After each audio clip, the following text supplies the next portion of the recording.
Hello, good morning to all my dear students. Welcome to online classes. Myself Sunil Kumar Prajapati. And today we are going to discuss about class 12th कोविड-19 महामारी के कारण शैक्षिक सत्र 2020-21 में विद्यालयों में समय से पठन पाठन का कार्य न हो पाने की स्थिति में आयोग ने 30% पाठ्यक्रम कम किए जाने की अनुशंसा की गई है, जिसमें से आपको मैं सब्जेक्ट वाइज जो आपके 5 सब्जेक्ट हैं उनको मैं दिखा रहा हूं और उसको आप स्क्रीनशॉट ले करके अपने चैप्टर को सिलेक्ट करके आप स्टडी करिए। ठीक है, तो यहाँ पे आप देख रहे हैं फिजिक्स का पोर्शन में इकाई 1 है जिसमें स्थिर विद्युत की है। इकाई 2 धारा विद्युत में कार्बन प्रतिरोधों के लिए वर्ण कोड प्रतिरोधकों का श्रेणी तथा पार्श्व क्रम संयोजन। ठीक है, ये आपको यहाँ पे ध्यान देना है। और इकाई 3 है विद्युत धारा का चुंबकीय प्रभाव तथा चुंबकत्व और वैद्युत चुंबकीय प्रेरण तथा प्रत्यावर्ती धाराएं में शक्ति गुणांक वाटहीन धारा है। वैद्युत चुंबकीय तरंगें में विस्थापन धारा की आवश्यकता है। और इसी तरह खंड खा में इकाई 1 प्रकाशिकी में पढ़ना है। और इसी के साथ साथ इकाई 2 द्रव्य विकिरणों की द्वैत प्रकृति है। इकाई 3 परमाणु तथा नाभिक पढ़ना है। इलेक्ट्रॉनिक युक्तियाँ यूनिट 4 में पाठ्यक्रम से हटाए गए प्रयोग, पाठ्यक्रम से ये प्रैक्टिकल के जो भी एक्सपेरिमेंट हैं इनको हटा दिए गए हैं। प्रयोग सूची खंड का, प्रयोग सूची खंड खा। ठीक है, और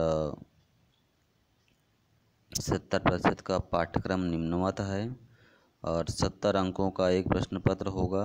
ये मालूम ही है 30 अंकों का प्रैक्टिकल होता है, तो किस खंड से कितने अंक होंगे तो ये आप देख ही सकते हैं कि 35 अंक का एक होगा खंड का और 35 अंक का खंड का होगा। ठीक है, तो ये इस तरह से ये आपका सिलेबस खंड का और खंड खा का ये सिलेबस दिया गया है फिजिक्स का। ठीक है, तो इसी को ध्यान में रखते हुए आप सभी लोग अपनी तैयारी करें। ये है क्लास 12th केमिस्ट्री का। केमिस्ट्री में आप देख रहे हैं यूनिट 1 सॉलिड स्टेट पढ़ना है, विलयन पढ़ना है, वैद्युत रसायन एवं पृष्ठ रसायन। इसी तरह से तत्वों के निष्कर्षण का सिद्धांत प्रक्रम है, पी ब्लॉक के तत्व हैं। और में वर्ग 15 के तत्व पढ़ना है और वर्ग 16 के तत्व इकाई 8 में डी और एफ ब्लॉक के तत्व पढ़ने हैं। इकाई 9 में उपसर्ग संयोजन यौगिक से रिलेटेड, हैलोजन हैलोएरिन ये सब एल्कोहल फिनॉल ईथर नाइट्रोजन युक्त बायोमॉलिक्यूल्स, ये औषधियों का रसायन खाद्य पाठ्यक्रम से हटाए गए प्रयोगों की सूची दिया गया है। प्रायोगिक पाठ्यक्रम बाह्य परीक्षक से यानी किससे क्या चीज़ हटा दिया गया है, तो इसको आप ध्यान से देख लीजिए। ठीक है, तो ये तो था आपका बाह्य परीक्षक, ये आंतरिक परीक्षक पाठ्यक्रम का जो हटा दिया गया है। और ये रासायनिक बलगतिकी ऊष्मीय ये सब को इनको क्या किया गया है, हटा दिया गया है। अब 70% के पाठ्यक्रम में प्रश्न पत्र बनाने की योजना क्या है भाई? बहुविकल्पीय प्रश्न आपको कितने मिलेंगे? 6 अंक के मिलेंगे, 6। 2 नंबर वाले भी आपको कितने मिलेंगे? 4 क्वेश्चन मिलेंगे। तीसरा प्रश्न आपका 2 अंक का होगा 4 क्वेश्चन। चौथा प्रश्न भी आपके 4 क्वेश्चन होंगे 3 अंक वाले। पांचवा प्रश्न भी 4 अंक वाले 4 क्वेश्चन होंगे। छठवां प्रश्न आपका 2 अंक का, प्रत्येक 2 प्रश्न होंगे 5 अंक के। सातवां प्रश्न आपका होगा 2 प्रश्न 5 अंक के। इस तरह से ये 70 नंबर का पेपर आपका हो जाता है। 6 और 7 में प्रश्न भी होंगे। कम से कम 8 अंक के आंकिक प्रश्न पूछे जाएंगे। 8 अंक के न्यूमेरिकल क्वेश्चन भी आएंगे। तो ठीक है, ये रहा आपका केवल प्रश्न पत्र शीर्षक। ठीक है, तो इनमें से इन सभी चीज़ों को आपको ध्यान से देख लेना है। इनका स्क्रीनशॉट लेकर के आप सिलेबस के अकॉर्डिंग अपनी तैयारी करते जाइए। ये प्रयोगात्मक परीक्षा का बाह्य मूल्यांकन से कितने कितने के होंगे 15 नंबर का, और आंतरिक भी इंटरनल भी आपका 15 नंबर का किया जाएगा। और व्यक्तिगत छात्रों के रिकॉर्ड के स्थान पर 4 अंक की मौखिक होंगे केवल। ये आपका प्रायोगिक पाठ्यक्रम है, बाह्य एक्सटर्नल प्रैक्टिकल का पार्ट है ये। ठीक है, और इसी तरह से ये इंटरनल प्रैक्टिकल का पार्ट है। और ये आपका है बायोलॉजी, जीव विज्ञान। ठीक है, तो बायोलॉजी में आप देख ही सकते हैं कि यहाँ पे आपको मालूम होगा कि इकाई 1 रिप्रोडक्शन है, जिसमें चैप्टर 1 का नाम दिया था रिप्रोडक्शन इन ऑर्गेनिज्म। और इसमें रिप्रोडक्शन इन ऑर्गेनिज्म के चैप्टर को क्या किया गया है, हटा दिया गया है। फर्स्ट चैप्टर जो है हटा दिया गया है। ठीक है, तो इसमें फर्स्ट चैप्टर को हटा करके चैप्टर सेकंड से स्टार्ट किया गया है। जैसे कि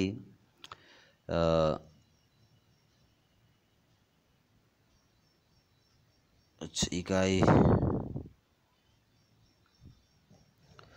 यहाँ पे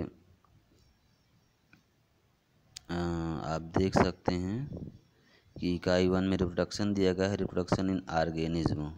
ठीक है, तो इसको जो है ये आपके चैप्टर में के अंतर्गत है, रिप्रोडक्शन इन ऑर्गेनिज्म। ठीक है, फर्स्ट चैप्टर तो इसमें दिया गया है। और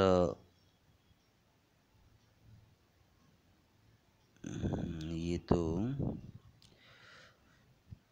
इसमें से यूनिट फर्स्ट में दिया गया है आपको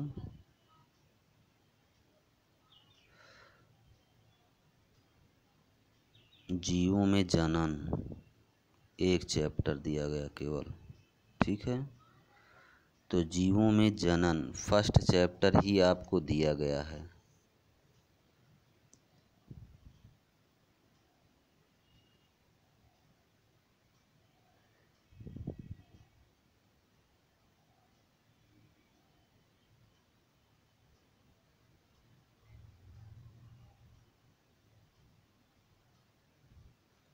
दूसरे वाले में आप देख सकते हैं आनुवंशिकी और विकास में विकास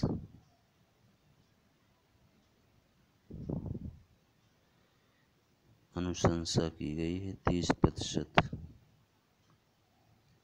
अच्छा, इसमें से विकास चैप्टर यूनिट थर्ड से जीव विज्ञान और मानव कल्याण में खाद्य उत्पादन में वृद्धि की कार्यनीति, पारिस्थितिकी एवं पर्यावरण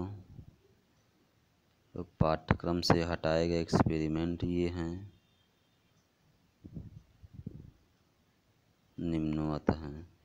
तो ये यहाँ पे आपको देखना है कि यहाँ आपको जो चीज़ें पढ़नी है। ठीक है, तो रिप्रोडक्शन में आपको पढ़ना है पुष्पी पौधों में लैंगिक जनन, मानव जनन, जनन स्वास्थ्य, इसको आपको जो है पढ़ना पड़ेगा। ठीक है, उसी तरह सेकंड यूनिट में वंशागति विविधता और वंशागति का आणविक आधार, इसमें से उसको विकास चैप्टर को हटा दिया गया है।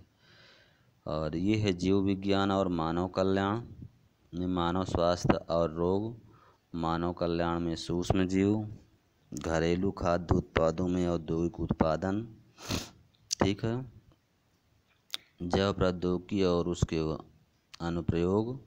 तो इस तरह से ये आप अपना सिलेबस देख करके आप अपनी तैयारी करें।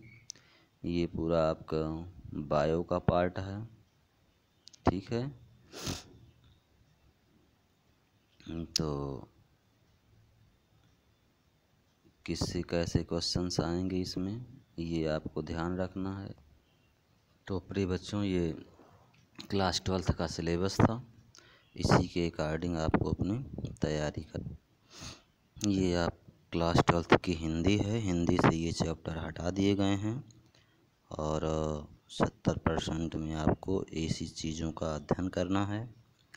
आप देख लीजिए, इसी के अकॉर्डिंग आप लोग अपनी तैयारी करते रहें, ठीक है।